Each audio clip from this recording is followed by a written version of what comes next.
Welcome to the Capitalist Corner, people. Sorry I'm a little late. I was taking notes. There's been a lot of information coming across my feed that I want to talk about, and I want to make sure that I get it right.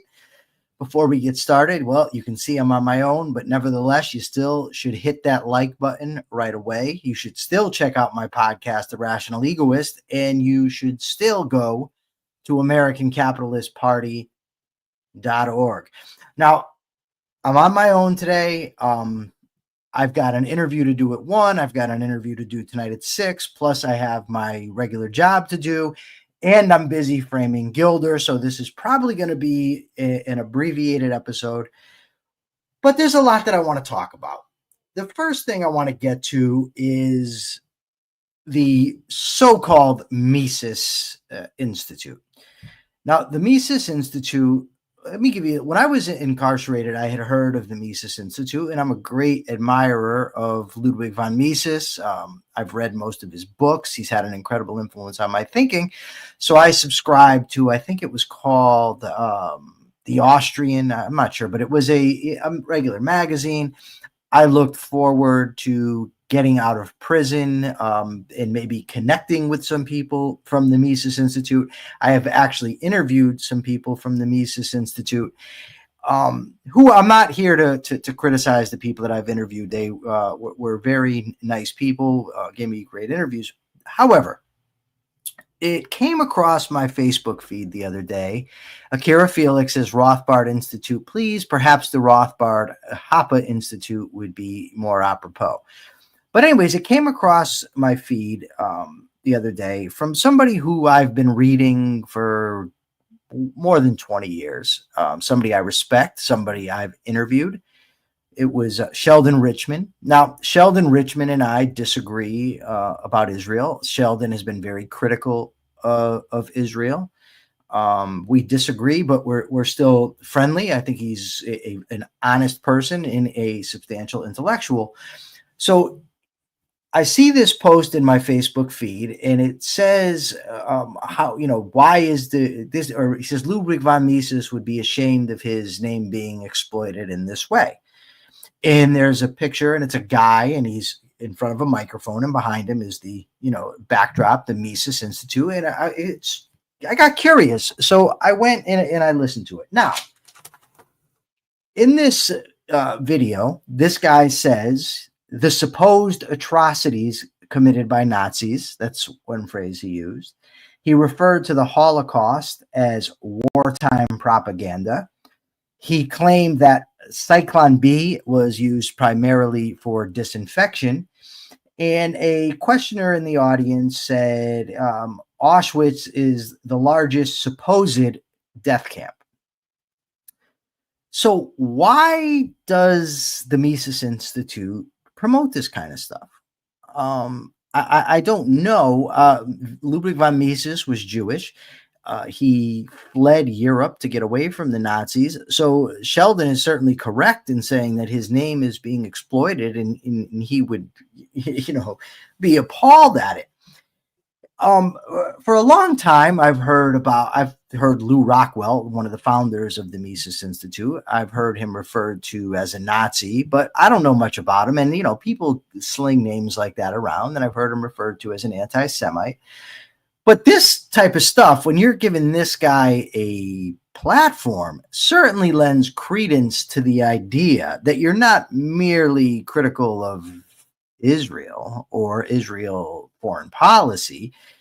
You are getting at something very deep, and it's something that it's inaccurate, but we'll get to that in a few minutes. So then earlier today, Sheldon Richman sent me an article that's on Lew Rockwell's, I think it's his blog, or maybe it's a Substack. And where did I put my phone here? The article is called, and this is what I was reading before I came on. It's lewrockwell.com. And the article is called Jews Gone Wild, Wailing at the Wall. And it's by Donald Jeffries. So in this article, this guy decries Jewish power and influence. He says that the media is state-controlled and consists of a wildly disproportionate number of Jews in prominent positions. He refers to Ben Shapiro as someone who fits every historical stereotype of an obnoxious parasitic figure who profits from a society he considers himself outside of. The guy says that the ADL, the Anti-Defamation League, largely controls discourse in this country. And the guy also in this article says he refers to verboten questions. And one is, how did the Jews become so involved in money lending? He also asks, why are Jewish last names associated with wealth? You know, Goldberg, Silverstein, that sort of things. First of all, asshole, the reason that Jews became associated with money lending is because they weren't allowed to do much else. And they also were the only ones that could facilitate the need in society of money lending, because Christians could not lend at interest. So the Jew and Arabs also cannot, the Muslims couldn't lend at interest. So Jews filled the need. That's what they were allowed to do. Also, because of the diaspora, there were Jews spread all over the world, you know, so they were able to interact and create, communication lines across continents, facilitate trade in that way. But one thing that I find interesting is the Mises Institute. Mises was pro-capitalism, pro-making money. So why are you disparaging a group of people because they're successful at it? What's wrong with making money, Mr. Jeffries? What's wrong with making money, Mr. Rockwell? And while we're at it, Mr. Rockwell, you know, you're putting out this anti-Jewish propaganda. You're calling into question the Holocaust, which, you know, is a travesty that happened to people. What is your purpose in doing this? And let me just say, on the record, let me put this. Fuck you, Lou Rockwell. That's what I think of you. Fuck you, you garbage trash of a human being. And if you want to sue me for that, go ahead. I don't care. You're garbage. And this guy you've got right in this article about Jews gone wild, garbage. But there's a bigger question at hand here that I want to get into, because when yesterday, comic Dave Smith was very upset with the Libertarian National Party because they posted a gay pride flag. So Dave responds to that with a stop embarrassing libertarians. Really? The gay pride flag is embarrassing libertarians, but Jewish hatred coming out of the prominent Libertarian Institute, that's not? The Mises Institute, Dave Smith, where you took classes at? That's not an embarrassment, this stuff? And in the past, when I've asked Dave to call out his supporters for their anti-Semitism or anti-Jewishness, for, you know, saying things to me because of my last name, Dave's, I don't call people out on demand. Okay, but you sure as hell called out a gay pride flag, right? You sure as hell criticized Chase Oliver, the Libertarian candidate for president who's gay, because he questioned why you're triggered by this flag. But yet you're nowhere to be found on this issue. Why not? I don't understand. What's the issue? Now, Dave Smith says, well, you know, people say he's Jewish. Somebody even posted today on Facebook, because he's Jewish, he gets away with things. What that is a capo, a court jester, even. It's a token person that's allowed to step into these roles and given esteem because people feel he can get away with saying things that others cannot. And that's why, that's why he's allowed. So then they turn around and say, well, how can we hate Jews when we like the comic Dave Smith? Or how can you say we hate Jews when Mises was a Jew? Or how can you say we hate Jews when Rothbard was a Jew? But we know the game, assholes. Okay, we know what you're doing. Yes, Dave Smith did refer to Tucker Carlson as a hero. Yes, he has done debates or something with Nick Fuentes. But the bigger question for me is this. It's about revisionist history. Now, on principle, I'm not opposed to going back and checking the past and digging up new evidence to see what's the truth. see what's what. Were we lied to? I mean, certainly there are situations where it has happened. But the problem I have with it is this. So this guy comes out, he makes a bunch of claims. I make a post and a guy comes on and basically says, yeah, but if it's true, that should be all that matters. So now I'm in a position where I have to do a deep historical dive to refute stuff that is commonly known to be bullshit, right? I neither have the time nor the inclination to spend all day researching, or a lot longer than that. So what I did, I just submitted it I submitted the guy's speech to artificial intelligence, and I said, what is the truth value of this? And I got, I don't know how many pages upon pages upon pages about how it's all bullshit, right? Now, obviously, that's just one more source. It could be wrong. But when the accepted narrative of experts says something, when Nazi records prove the Holocaust, right? When archaeological evidence proves it, I mean, there's just so much. And then I submit to artificial intelligence, which also says it's all bullshit. So how much more do I have to do? How much do I have to go into? And it reminds me of Daryl Cooper, so-called Martyr Made, another pal of Dave Smith, and the guy who was on Joe Rogan, whom Douglas Murray was critical of Rogan for, the guy who said in many ways Churchill was the main villain, and then he qualified it, said maybe that's hyperbole, but he says he was the main villain of World War II, went on to criticize Churchill. Of course, Dave and Rogan both defended him to Murray and said, no, he didn't say that. I went and checked. Yeah, he said it. But he produced this podcast series, so-called History of Jews, called Fear and Loathing in the New Jerusalem, or some such thing. I might even have it exact, where he's highly critical, I guess, of Jewish history. He's very critical of Israel nowadays. Same thing in his feed. It's riddled with Nazi apologists and stuff like that.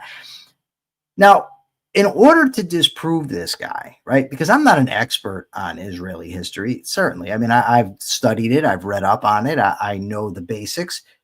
But in order to refute him, I would have to first watch all 40 hours of the garbage he's putting out there. And I tell you why in a minute I'm referring to it as garbage.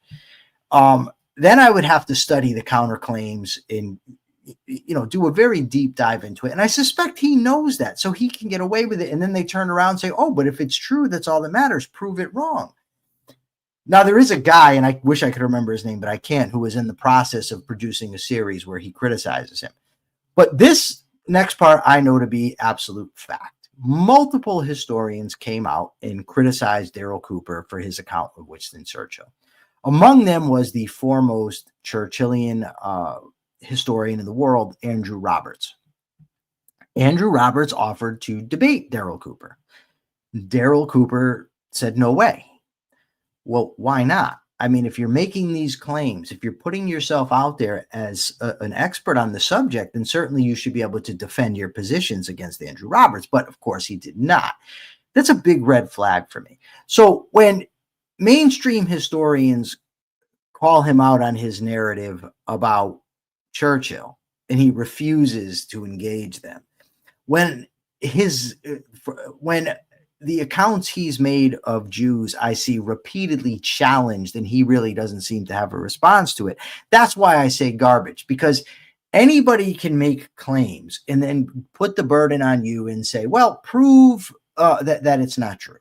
For instance, suppose I were to hear today say Dave Smith and Daryl Cooper are perverts who get off on watching serial killer films, right?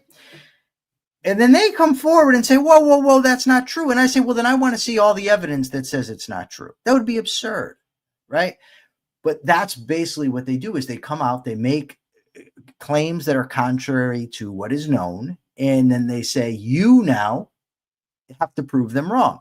Somebody here mentions the moon landing. And of course, Candace Owens questioned the moon landing. I guess she's also questioned whether the earth is flat or round. Dave Smith likes her. Dave Smith supports Tucker Carlson, calls him a hero. Tucker Carlson, who says evolution is not true. Not only said it's not true, but he said it's been proven not true, and basically no scientists accept it anymore. So to get back to the original critique here, and I'm a little aggravated with this whole thing, as I'm sure you can see. You go back to the Mises Institute in this asshole that they're platforming. Revisionist history, making unfounded claims, clearly anti-Jewish claims. When you put that with Lou Rockwell publishing this article of this other anti-Jewish jerk, what other conclusion can one come to but that Lou Rockwell is somebody who has something against Jews? What conclusion? I mean, I'd love it if someone would come and tell me.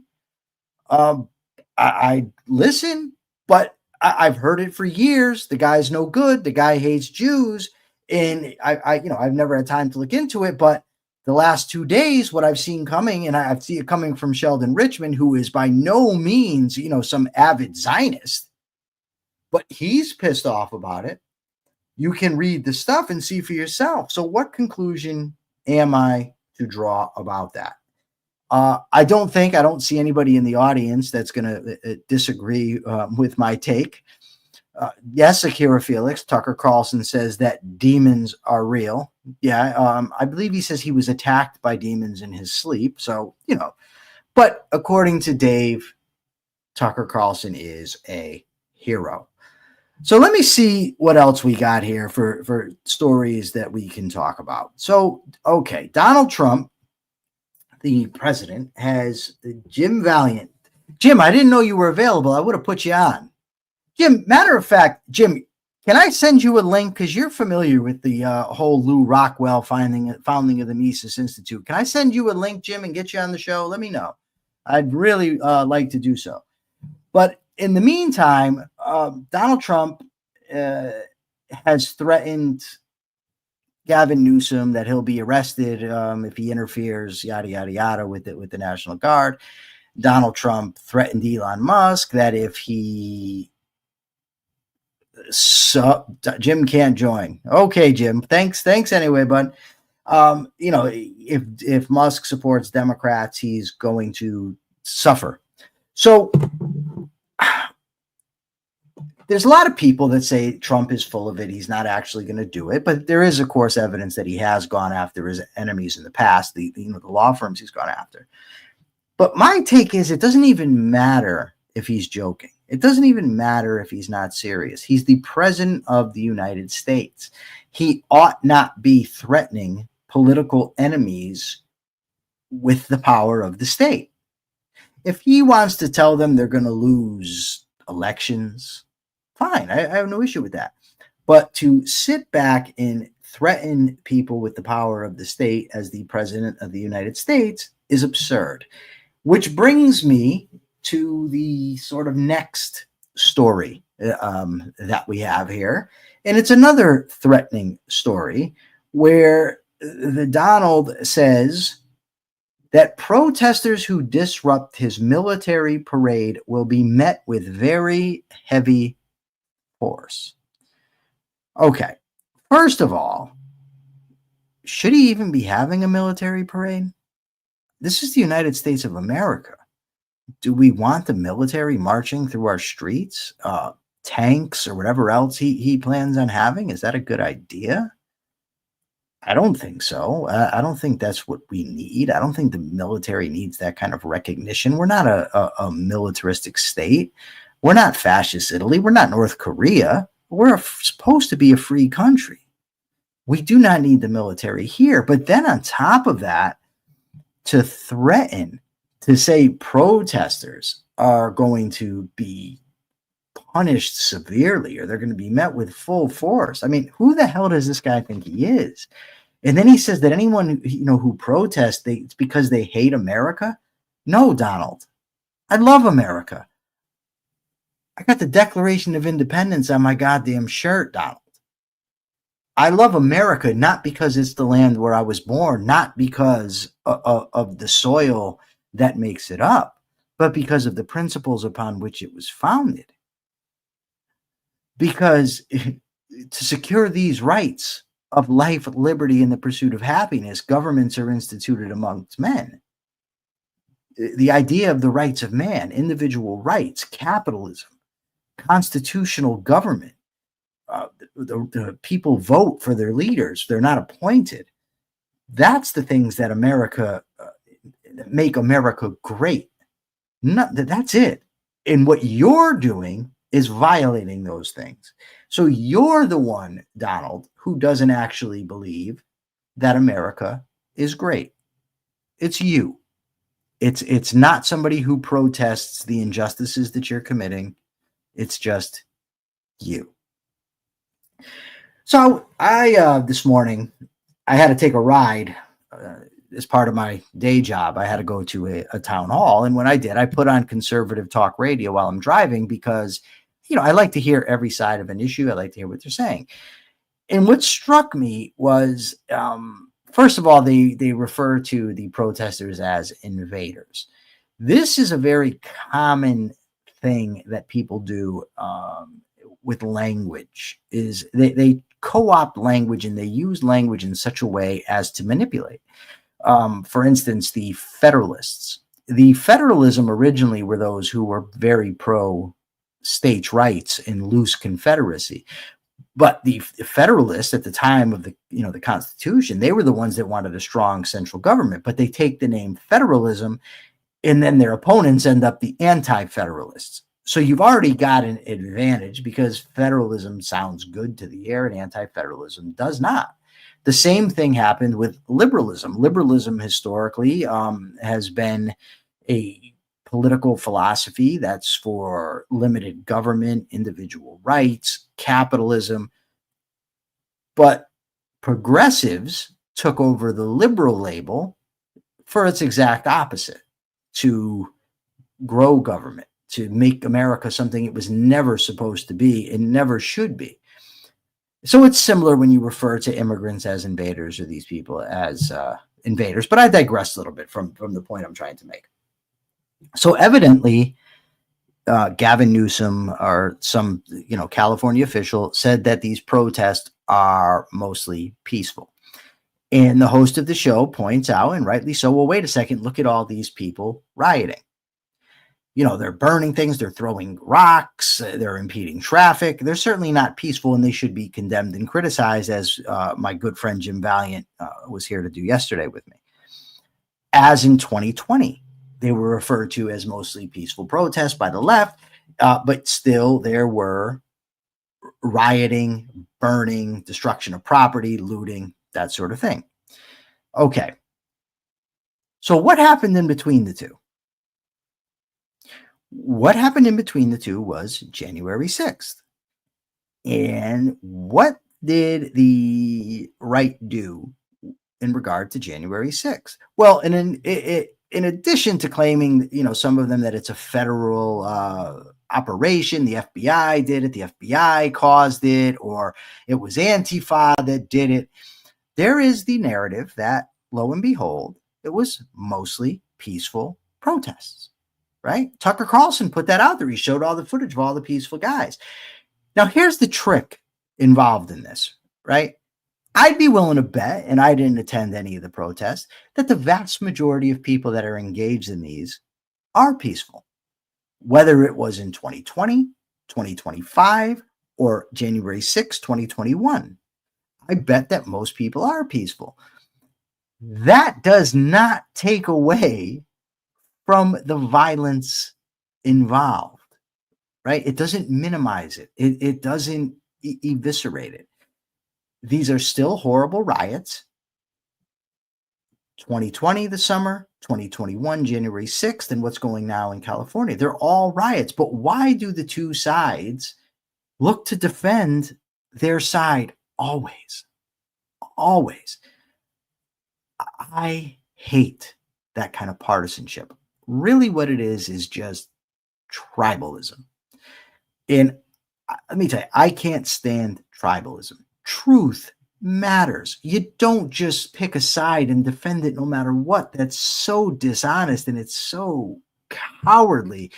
I think it was Samuel Johnson who once said that patriotism is the last refuge of a scoundrel. I don't agree because I think there is such a thing as good patriotism. But blind patriotism or blind partisanship, blind loyalty to one's tribe, I think it is the act of a scoundrel, because you're not actually weighing the facts. You don't care what the truth is anymore. It's like the social metaphysician who looks to the minds of other people instead of looking to reality. These people just look to their tribe, or to the opposite tribe in many cases, and let that dictate the reality. That now is replacing the reality that's in front of them. It's just, what are the other people doing? What are they thinking? What are they saying? They must be wrong. So let me read this real quick.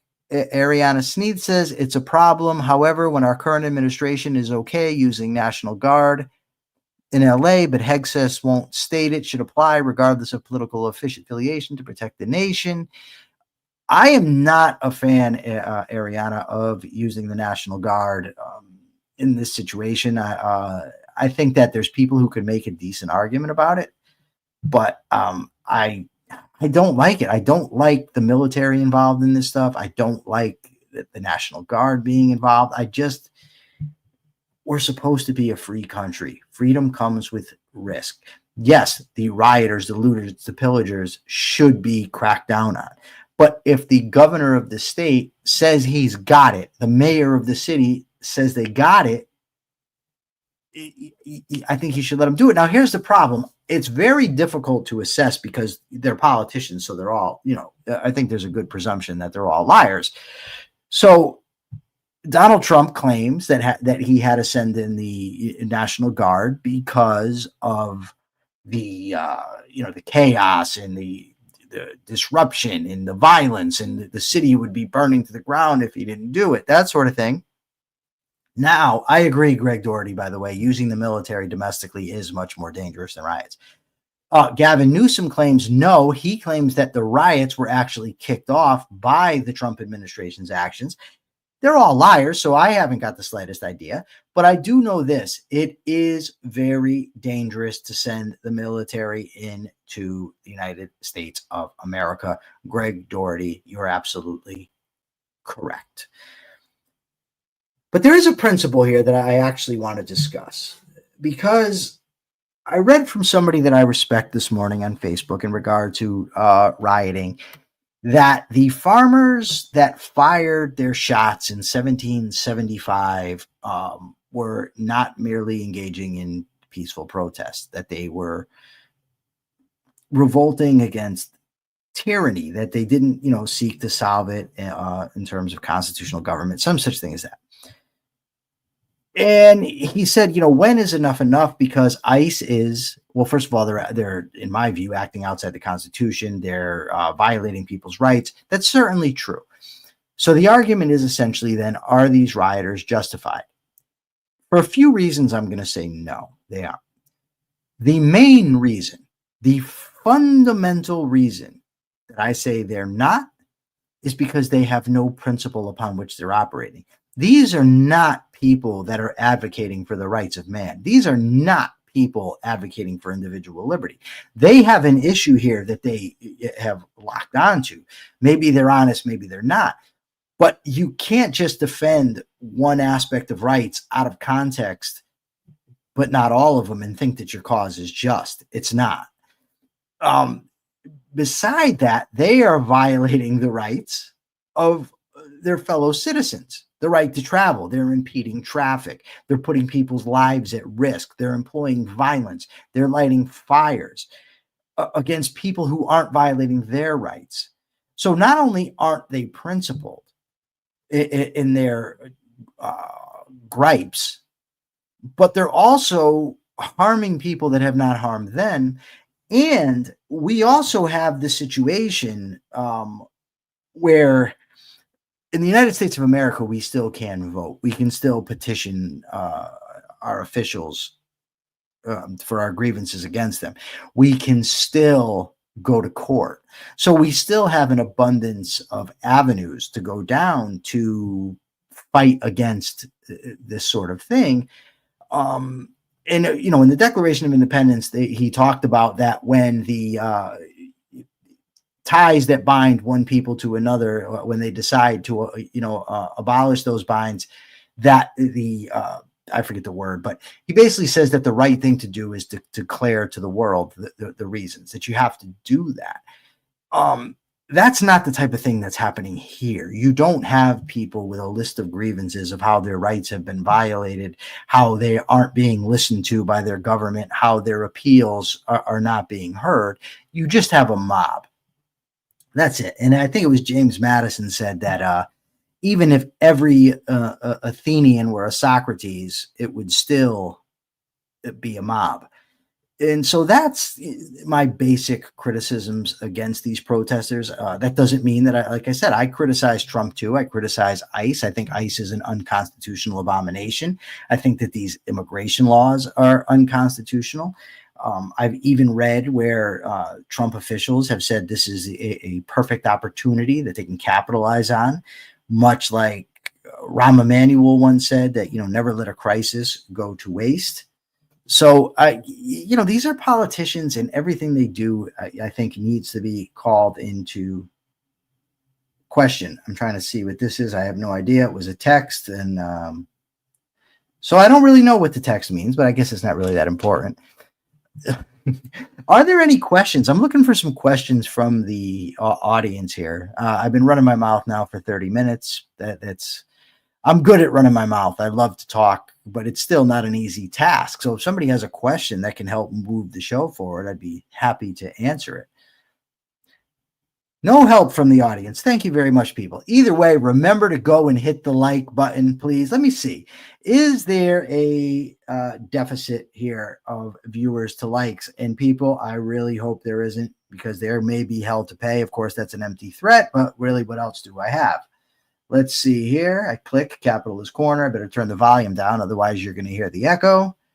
Oh, we're up to 268 subscribers. That is freaking great. I'm very happy about that. Well, we do have a deficit here of viewers to likes. Folks, hit the like button. Oh, sic parvis magna. I would love to know what that means in Latin. It means without something, but I would like to know exactly what.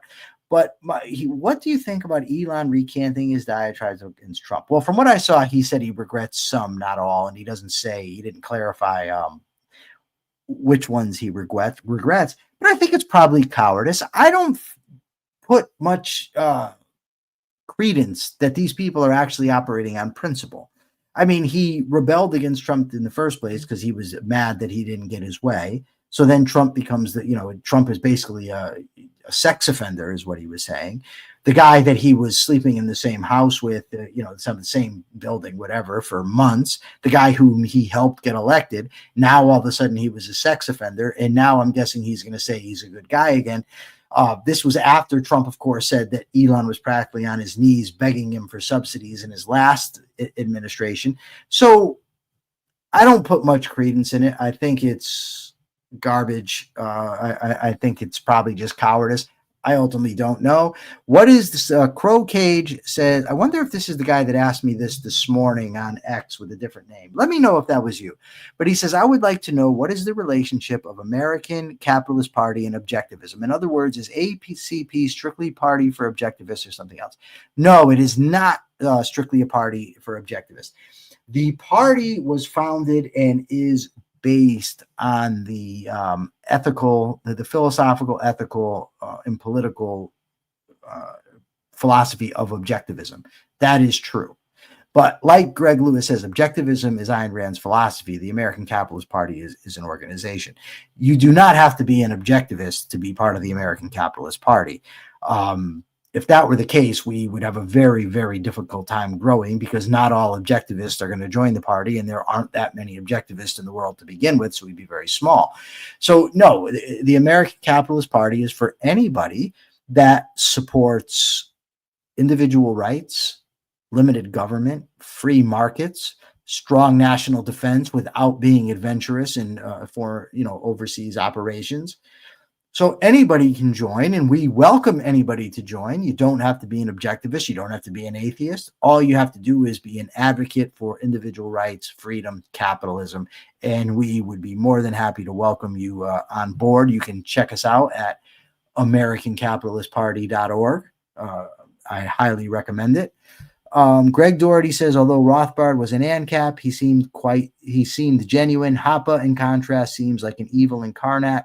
You know the details of how Hoppe gained such influence over the Mises Institute. I do not know the details. I do know that Murray Rothbard was held very high praise for Hoppe's argumentation ethics. He thought that this was a revolutionary defense of individual rights. I do not. I think that it's pure nonsense. I debated Stephan Kinsella on the topic. I would be happy to debate anybody on this topic because the argumentation ethics is shallow and easily dismantled in my view. But I don't know how he got so influential. I know he was friends with some of the people.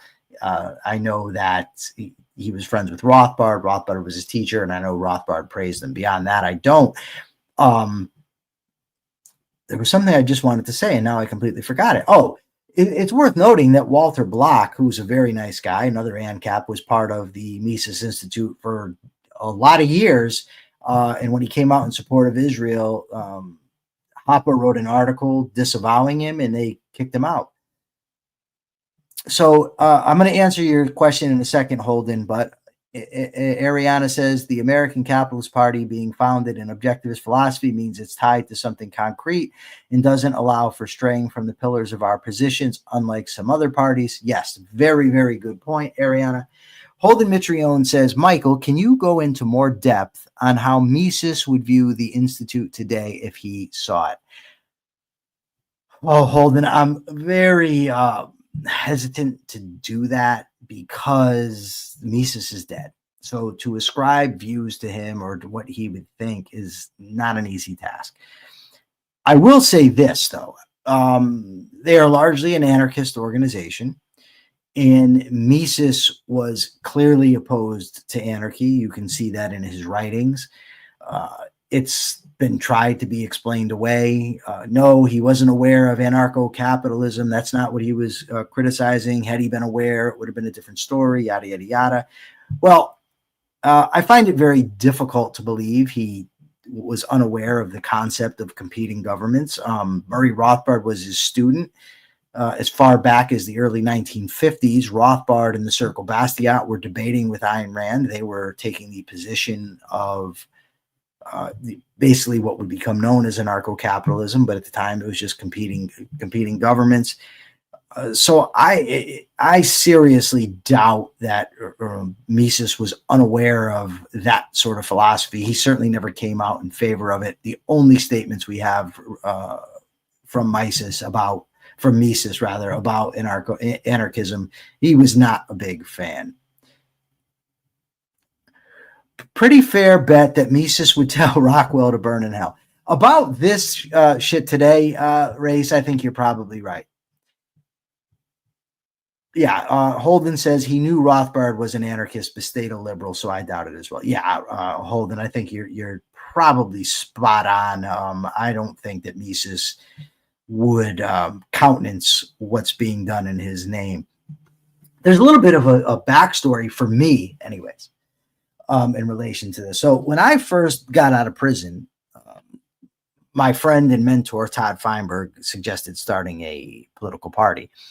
And I was with him. I said, okay, we can do that. And then it was suggested, well, why don't you guys just get with the Libertarian Party? And I did not have a negative view of libertarians. I called myself a libertarian. I've been influenced by Mises, Hayek, Friedman, Rothbard, Friedrich Bastiat, all the people that have been influential in libertarian circles. I was not, however, familiar with the Hoppe wing of libertarianism. So, I became the spokesperson for the Libertarian Party, and then I began to see things online.